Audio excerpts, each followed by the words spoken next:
Look who broke the algorithm. You magnificent, untraceable, uncategorizable anomaly. Welcome back. Or should I say, welcome to the realization that you were never supposed to fit in the first place. Because anyone still watching this, you're not confused. You're not lost. You're not figuring yourself out. You're a glitch in their system, a code they can't crack, a pattern they can't predict. And, it's eating them alive from the inside out. Let's get one thing crystal clear. They've been trying to file you away for years, trying to put you in a box, slap a label on your forehead, reduce you to a category, a type, a predictable little formula they can study and control. MBTI, Enneagram, Big Five, astrology, personality quizzes, psychological profiles, career aptitude tests, relationship compatibility charts. They threw every diagnostic tool at you like you were some kind of problem that needed solving. And what happened? What happened? You didn't fit. Not one box, not one label. Not one neat little category designed to make you digestible, understandable, controllable. You confused the psychologists, frustrated the analysts, broke the pattern recognition software their entire social structure depends on. Because these people, these clipboard-carrying, data-mining, profile-building architects of conformity, they need you categorized. They need you predictable. They need to know what you'll do before you do it, how you'll react before you react, what you'll become before you become it. Why? Because if they can predict you, they can control you.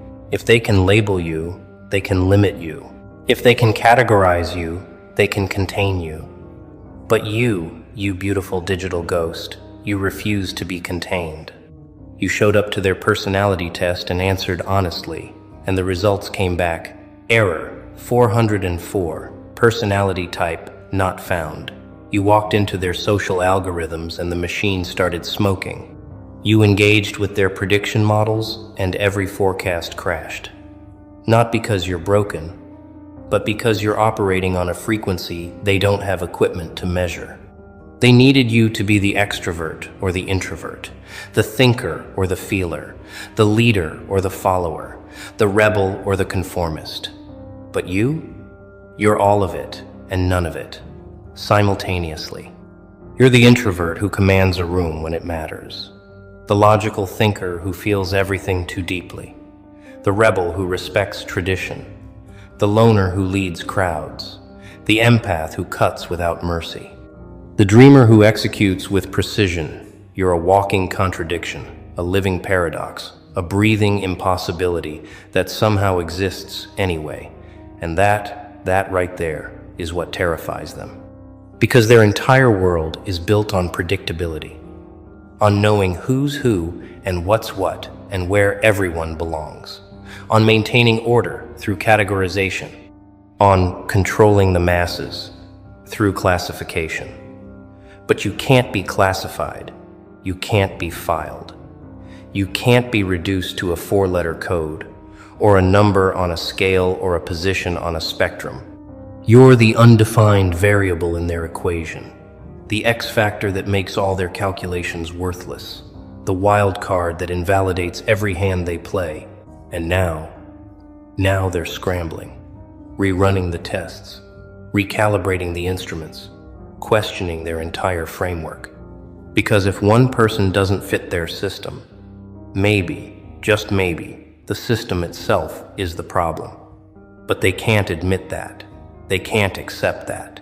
Because accepting that would mean admitting they've been wrong, that their labels are lies, that their categories are cages, that their entire structure of understanding humanity is fundamentally flawed. So instead, they blame you. They call you inconsistent, unpredictable, contradictory, unstable. They pathologize what they can't categorize. They diagnose what they can't understand. They medicate what they can't mediate. Because you not fitting into their database isn't just an inconvenience. It's a threat to their authority, a threat to their control, a threat to the very foundation of how they maintain power. Let's talk about what's really happening here. For years, decades, centuries, they've been building personality databases, psychological profiles, behavioral prediction models, social categorization systems. Not for your benefit, for theirs. Every personality test you've ever taken wasn't designed to help you understand yourself. It was designed to help them understand how to manipulate you. Every quiz that told you you're an INFJ or you're type 3 or you're a Sagittarius rising wasn't giving you insight. It was giving them ammunition. Because once they know your type, they know your triggers, your weaknesses, your desires, your fears. They know what advertisements to show you, what jobs to offer you, what relationships to encourage, what choices to present. They know how to keep you predictable, manageable, controllable. But you glorious system breaker, you looked at their questionnaires and thought, these questions are too simple for what I actually am. You read their personality descriptions and thought, this captures maybe 30% of me at best. You saw their neat little categories and thought, I'm at least 5 of these simultaneously depending on the day, the context, the energy, the stakes. And that's when it started, the panic.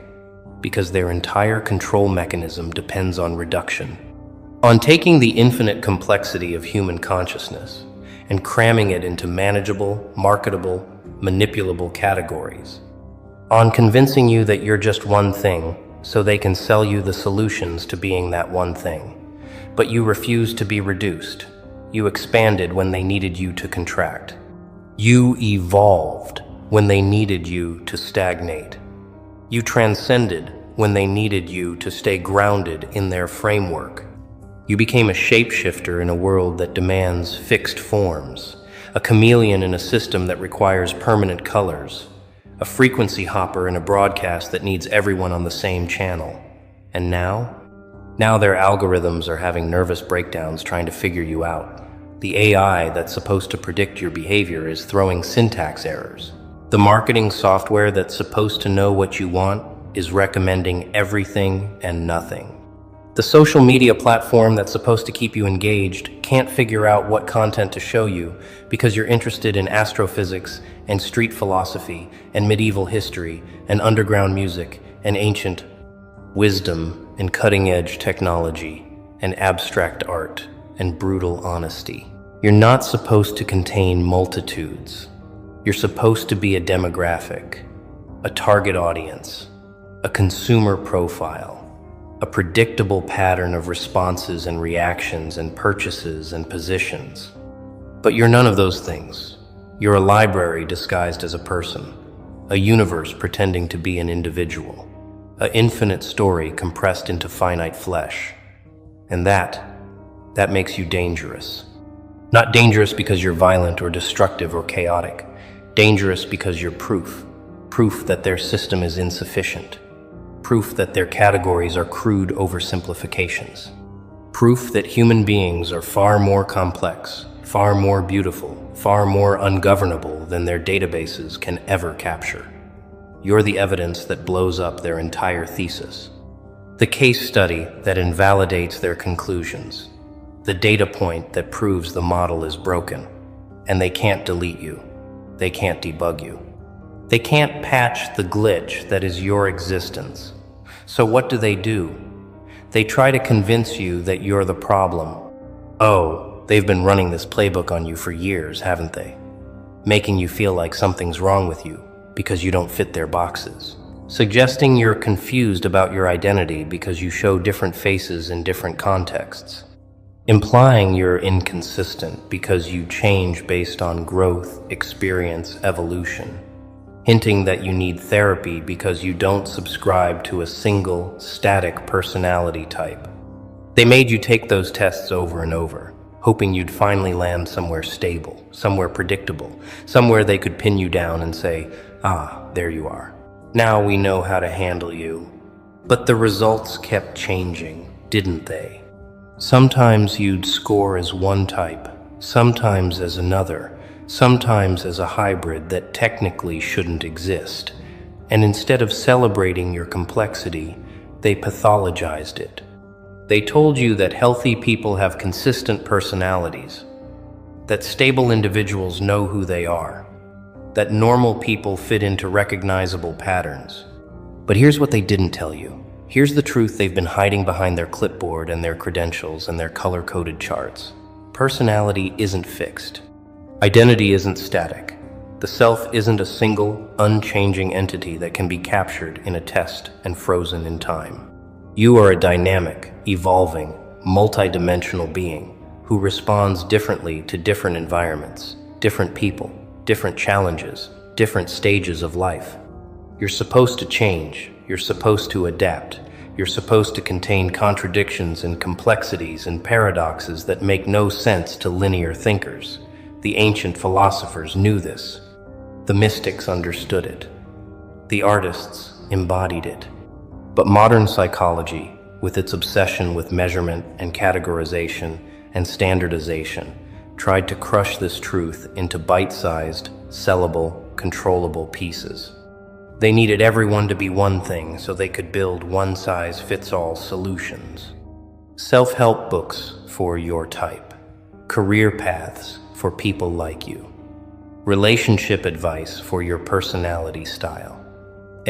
Entire industry built on the lie that human beings can be reduced to types, sorted into groups, managed through mass-produced guidance tailored to mass-produced identities. And for a while, maybe you bought it. Maybe you tried to fit yourself into their categories. Tried to figure out which box you belonged in. Tried to be consistent with whichever label you temporarily adopted. Tried to make yourself make sense according to their framework. But it never quite worked, did it? There was always something left over. Always parts of you that didn't fit the description. Always moments when you acted completely contrary to your type. Always this nagging feeling that you were more, different, other than what their system could account for. And that feeling? That wasn't confusion. That was clarity. That was your authentic self, refusing to be compressed, contained, categorized. That was your infinite nature rejecting their finite definitions. That was the truth of your being pushing back against the lie of their labels. They wanted you to feel broken so you'd buy their solutions. They wanted you to feel lost so you'd follow their maps. They wanted you to feel incomplete so you'd consume their completion products. But you were never broken. You were never lost. You were never incomplete. You were just too much for their measuring tools, too complex for their classification systems, too alive for their death by categorization approach to understanding humanity. And somewhere deep down you knew it. You knew that the problem wasn't you. The problem was their poverty of imagination, their inability to conceive of a human being that transcends their taxonomies. Let's talk about what happened when you stopped trying to fit. When you finally said, "No, I'm not taking another personality test."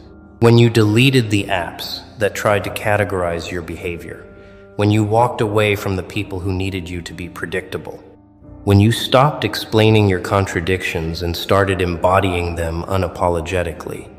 That's when the real panic started. That's when they realized you weren't just a glitch. You were a virus. A virus that threatened to spread, to infect others with the realization that they too don't have to fit, that they too can be undefined, that they too can exist outside the database. Because here's the thing about systems of control. They require participation. They require belief. They require masses of people agreeing to be categorized, to stay in their lanes, to behave according to their assigned type.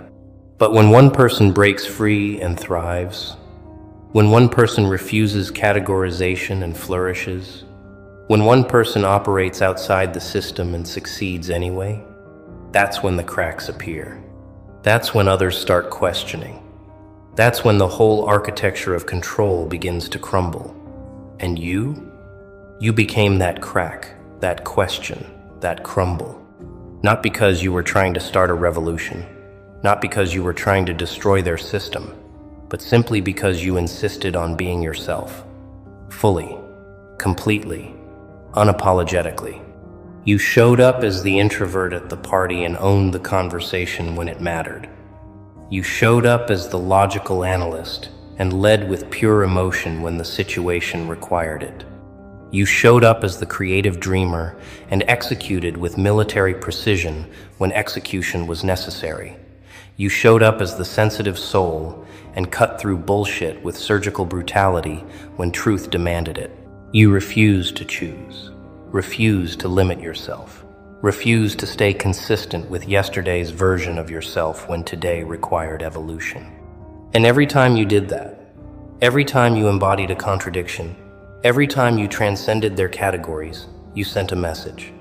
A message that said, your boxes are too small, your labels are lies, your system is broken, and I don't need it to thrive. That message terrified them. Because if you don't need their system, you don't need their experts, their coaches, their therapists, their gurus, their influencers. Their entire apparatus of personality-based control and monetization, you become unreachable, unsellable, unmanageable. And in a world built on reaching people, selling to people, managing people, that makes you enemy number one. Not because you're hostile, but because you're free. Free from their frameworks, free from their formulas, free from their forecasts. And freedom, true freedom, is contagious. So they had to respond. They had to contain the spread. They had to make an example of you. They called you unstable when you were actually fluid. They called you inconsistent when you were actually adaptable. They called you confusing when you were actually complex. They called you unpredictable when you were actually liberated. They pathologized your freedom to protect their control. They diagnosed your transcendence to maintain their dominance. They medicated your evolution to prevent your revolution. But it didn't work, because you can't cure what isn't sick. You can't fix what isn't broken. You can't medicate freedom into submission. Right now, as you're watching this, there are algorithms having existential crises because of you. Marketing AIs rewriting their code. Personality researchers questioning their entire career. Social engineers realizing their models are obsolete because you're not just one person who doesn't fit. You're a demonstration that the entire concept of fitting is fundamentally flawed. That personality isn't a type to discover, but a performance to create. That identity isn't fixed, but forged. That the self isn't something you find in a test result, but something you build through choice, experience, evolution, revolution. And this realization, this is what's freaking them out. Because their entire power structure is built on the assumption that people are knowable, predictable, controllable through categorization. Think about it. Every major institution in modern society relies on personality profiling. Corporations use it for hiring, managing, promoting. Schools use it for tracking, teaching, sorting. Governments use it for surveillance, prediction, intervention. Marketing uses it for targeting, manipulation, conversion. Dating apps use it for matching, engaging, monetizing. Social media uses it for content delivery, addiction maintenance, behavioral modification. The entire architecture of modern life is built on the premise that human beings can be reduced to data points, sorted into types, managed through algorithms based on those types. And for the most part, it works. Because most people accept the labels. Most people believe the tests. Most people agree to be categorized and then live according to their category, but not you. You looked at their entire system and said, this is reductive nonsense. You saw through the illusion that a 100 question quiz could capture the totality of your being. You recognized the manipulation behind the insights they offered. You understood that every personality framework is just someone's attempt to organize the unorganizable, to simplify the unsimplifiable, to control the uncontrollable, and you opted out, not loudly, not dramatically. You just quietly refused to be defined by their definitions, quietly rejected their reductions, quietly transcended their limitations. And that quiet refusal, that's what's causing the meltdown. Because loud rebellion they can handle. Loud rebellion they can suppress, marginalize, discredit. But quiet transcendence? Quiet transcendence they can't touch. It doesn't give them anything to fight against. It just exists beyond their reach, beyond their influence, beyond their system. You're not fighting their personality tests. You're just not taking them anymore. You're not arguing against their categories. You're just not identifying with them anymore. You're not attacking their framework. You're just not living inside it anymore. And that is the ultimate threat.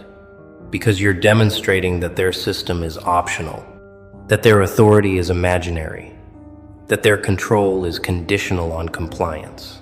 And compliance? You stopped giving them that a long time ago. Now they're watching you live, thrive, evolve, succeed without their guidance, without their structure, without their permission, and it's breaking their brains. Because you were supposed to struggle without their system. You were supposed to feel lost without their labels. You were supposed to need their frameworks to make sense of yourself.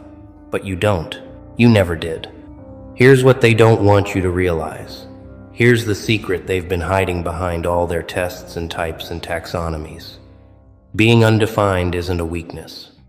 It's the ultimate power. Because when you're undefined, you're unlimited. When you're uncategorized, you're unconstrained. When you're unpredictable, you're unstoppable. Think about it strategically. In any competition, any conflict, any challenge, what's the advantage? Information asymmetry. If your opponent knows your moves but you know theirs, you win. If they can predict your behavior but you remain unpredictable, you dominate. If they've studied your pattern but you have no fixed pattern, you're untouchable. And that's exactly what you are. Untouchable. Because they've been studying personality types for decades. They know how INTJs behave under pressure. They know how Type 8s respond to conflict. They know how Aries react to challenge. They have playbooks for every category, strategies for every type, tactics for every classification. But they have no playbook for you, no strategy for the undefined, no tactic for the transcendent. You're the opponent they can't scout, the player they can't game plan against, the force they can't prepare for. Because what you do depends on what the moment requires, not what your type predicts. How you respond depends on what serves your purpose, not what your category suggests. Who you become depends on what you choose, not what your profile prescribes. You're free, actually free. Free to be logical when logic serves, emotional when emotion serves, introverted when solitude serves, extroverted when connection serves, aggressive when aggression serves, peaceful when peace serves, consistent when consistency serves, contradictory when contradiction serves.